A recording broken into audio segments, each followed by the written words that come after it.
Yo, yo, yo, c'est Balou. Et là, on va parler de ma rencontre avec Kendrick Lamar, mais on va surtout parler de la West Coast. Donc, bon, là, je suis posé dans ma voiture, tout ça. J'ai passé une journée assez spéciale. J'ai pas envie de revenir sur ma journée. Je sais que tout le monde va me demander en commentaire, mais je vais pas revenir sur ma journée. Mais ouais, aujourd'hui, je sais pas, je me suis dit, on va parler de Kendrick Lamar et de la West Coast surtout. Alors, restez connectés, on est ensemble. Turn up! Yes, yes, yes. Donc, pour ceux qui ne le savent pas, j'ai une interview avec Kendrick Lamar qui est dispo sur ma chaîne YouTube. Elle est un peu plus bas. C'est une interview que j'ai fait il y a maintenant 3 ans, je crois, si je dis pas de bêtises. Et j'avais envie de partager cette expérience avec vous, avec Kendrick Lamar. Alors, Kendrick Lamar, déjà, moi, je l'ai connu à l'époque. C'est-à-dire, c'était mon gars Rascal à l'époque. Je crois que c'était même avant Section 18. Il me parlait d'un mec qui distribuait ses mixtapes, c'était à Venice Beach, et qui était super chaud, un kicker de ouf, mais que c'était pas vraiment la star de son équipe. À l'époque, la star de son équipe, c'était J-Rock. Et il me parlait de ce mec de Compton et tout, il arrêtait pas de m'en parler.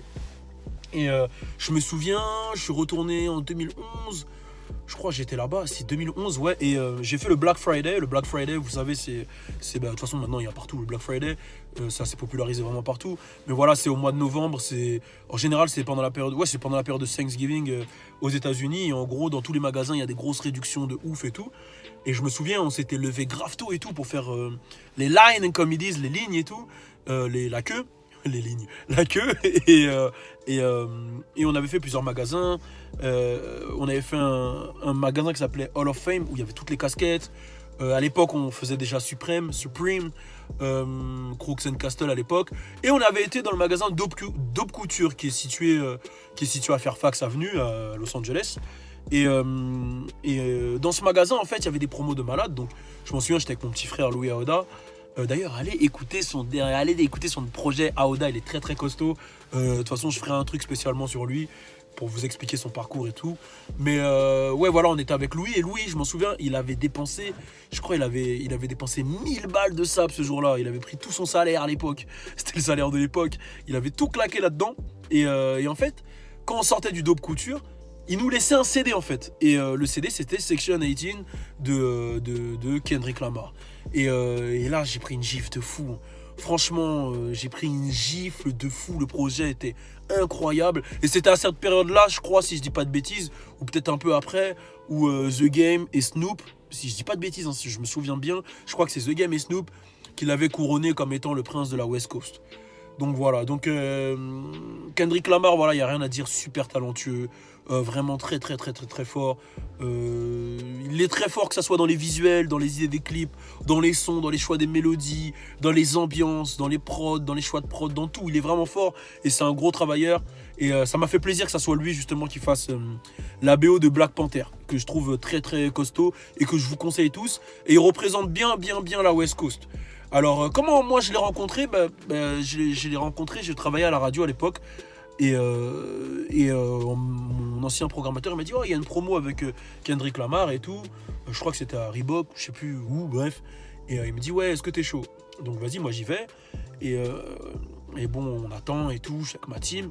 Et au moment où on arrive, tu vois, Kendrick Lamar, tu vois, comme moi, je le mets direct dans le truc. Je lui dis t'as vu, moi mes gars de LA, ils me parlaient de toi, blabla. Je lui explique les trucs et tout. Là. Et tu vois, le mec, il est ouvert de fou. Il est là, oh yeah, for real, oh yeah. Il est là, il est dans le délire. Il est simple, habillé qu'un. Je crois que c'était un whitey. Je sais plus, de toute façon, la photo. Non, c'est moi qui avais un whitey. Bref, mais il est habillé simplement. Il était vraiment. Il se prenait pas la tête. Il parlait avec moi comme si j'étais un gars qu'il connaissait depuis longtemps. Il se prenait tellement pas la tête. Que je lui ai carrément dit dans le début de l'interview, allez la mater, que je le trouvais humble. Et je l'ai dit avant qu'il fasse le son, be humble. Je lui dis t'es simple, t'es humble, ça se trouve, je l'ai engrainé à faire le son humble. Hein. Ça se trouve, c'est grâce à moi. Non, mais plus sérieusement, et dans l'interview, justement, je vais parler de mon gars AD, un gars avec qui je bosse beaucoup, qui vient aussi de Compton et qui est très respecté à Compton, qui a des gros sons. Il avait eu un premier hit, je dirais un peu local, parce que ça a bien tourné en Californie, un peu moins dans le reste du monde, qui s'appelle Juice. Dites-moi en commentaire si vous connaissez ce son. Tell him I got the Juice, by the way. Wait a minute. Il était très très chaud ce son. Il a fait des collaborations avec YG et tout. Et je lui ai parlé de AD. Et il m'a dit, ouais, AD, il va péter, c'est le frérot, etc. Et ce qui est marrant, c'est qu'après, AD, il a repris ce bout de l'interview avec Kendrick Lamar pour le mettre dans un clip à lui. Du coup, mon nom, il a un peu tourné en Californie et tout. Et voilà, c'était ouf. Et justement, après, on est parti à Compton avec mon petit ref, Louis Aoda. On a tourné des clips. Bon, tous ces anciens clips, on les a supprimés. Mais voilà, on a tourné des clips, des délires et tout. Et ça s'est vraiment bien passé. Et ce qui m'a vraiment choqué avec Kendrick, et de toute façon, j'ai l'impression que j'ai un peu ce feeling-là avec quasiment tous les plus ou moins américains que j'interviewe. Étant donné qu'on va dire que j'ai un peu eu de vécu là-bas, je suis pas non plus un carré de ouf. Mais quand ils arrivent ici, ils sont habitués à faire des promos avec des gens qui sont vraiment dans les codes carrés. Et quand ils arrivent avec moi, bah, c'est un peu décalé. Ça leur fait un peu penser à leur homie des States, etc. Et du coup, ils se lâchent un peu, tu vois. Et vraiment, j'ai senti, tu vois, c'était cool. Franchement, c'était cool. Du début à la fin. À la fin, il a parlé un peu avec nous. Il a demandé ce qu'on voulait faire et tout. Moi, j'ai pas gardé contact, mais j'ai trouvé vraiment que de tous les mecs que j'ai interviewés, c'était l'un des mecs les plus humbles. Lui et Wiz Khalifa. Je referai une vidéo spéciale sur ma rencontre avec Wiz Khalifa. Mais c'était vraiment, vraiment, vraiment lourd. Et si j'ai choisi de faire cette vidéo, c'est aussi pour parler de la West Coast. Parce que je trouve que, bon, à part Kendrick Lamar, je trouve que c'est le son de la West Coast, il a été big pendant longtemps. Tu vois, pendant très très longtemps, voilà, NWA, Snoop Dogg, Dr. Dre. Mais qu'en ce moment, il est un peu sous-estimé. Alors qu'il y a des vrais talents dans l'Ouest. Je pense à toute cette nouvelle génération qui est arrivée. Que ça soit YG, que j'ai découvert avec Ty Dolla $ign et Tulinan Bullet à l'époque. Moi, je kiffais les sons de Just Read Up, la sonorité qu'ils avaient ramenée avec DJ Mustard, qui était inspiré justement du son de la Bay Area. Bay Area, c'est San Francisco, etc. E40, voilà, tu vois, c'est un peu cette sonorité-là.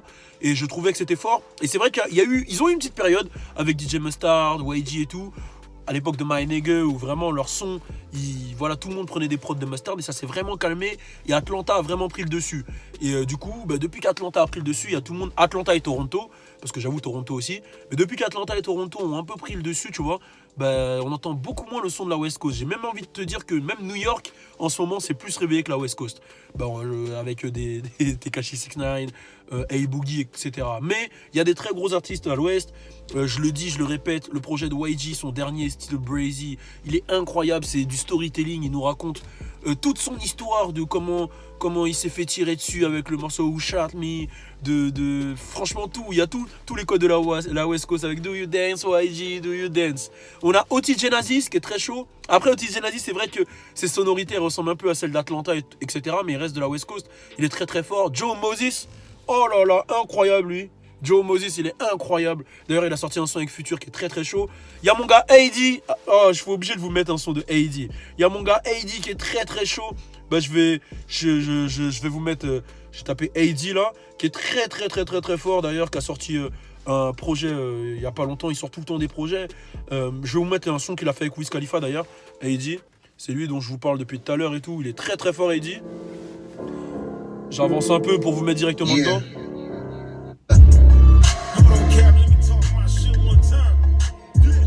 Là,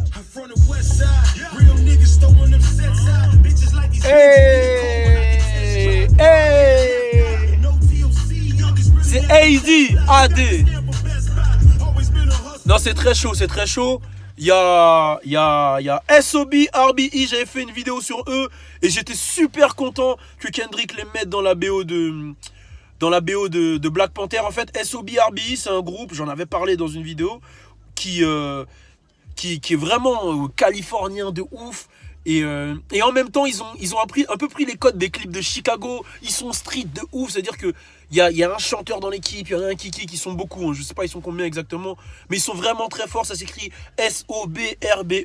Je vous fais écouter un son de SOB RBE. Je les trouve très, très, très, très forts. Vraiment, vraiment, vraiment. Je vous fais écouter. Vraiment, je les trouve très forts. Ça reste un peu la sonorité, comme j'ai dit, californienne. Très fort. C'est des jeunes. Et quand t'entends ce petit son, oh là là, hey baby, hey, t'as juste envie de dire hey et de bouger la tête. Hey, attends, c'est pas parti.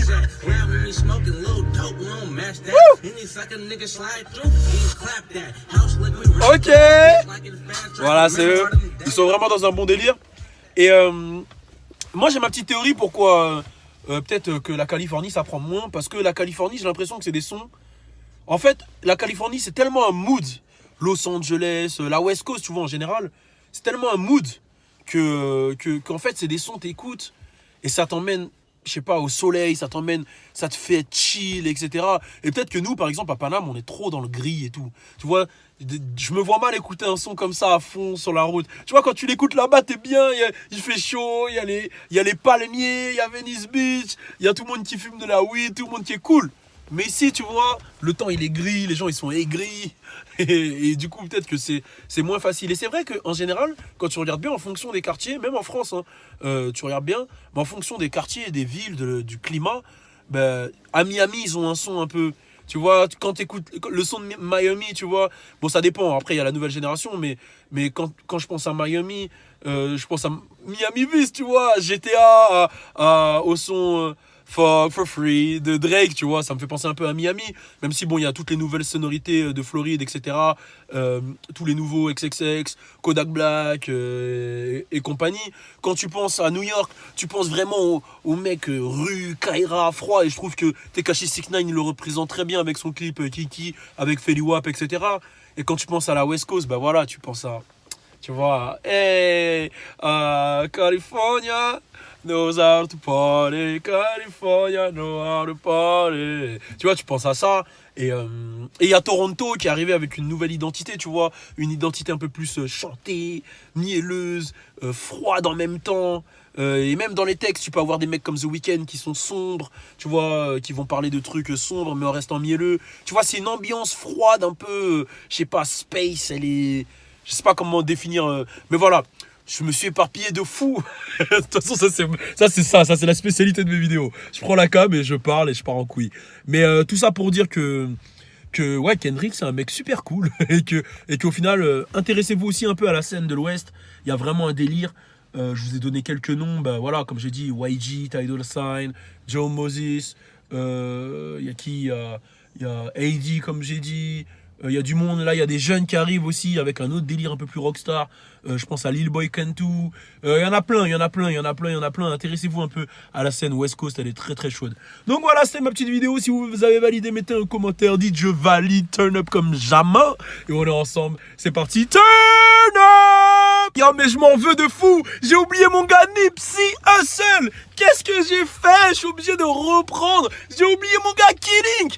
Nipsey Hussle, grand respect à Nipsey Hussle. Un grand mec qui a fait du très sale, un businessman, un motivateur, tout ce que tu veux. Kid Ink, c'est mon grand frère, c'est le premier qui m'a fait, qui m'a donné de la force, des interviews. Day one, nigga, Kid Ink. Comment j'ai pu oublier Kid Ink? J'ai oublié Dom Kennedy. This my type of party. Oh non, Dom Kennedy, j'ai saigné le Yellow Album. Non, Dom Kennedy. J'ai oublié T-Fly. J'ai oublié Audio Push. J'ai oublié trop de monde, franchement. Désolé tous ceux que j'ai oubliés, mais la scène West Coast, elle est chaude, négligez pas. On est ensemble. Turn up! Là, c'est fini. Turn up! Suis-moi sur mon Snapchat, c'est là où tout se passe, je te jure. Suis-moi aussi sur Instagram, sur Facebook et sur Twitter.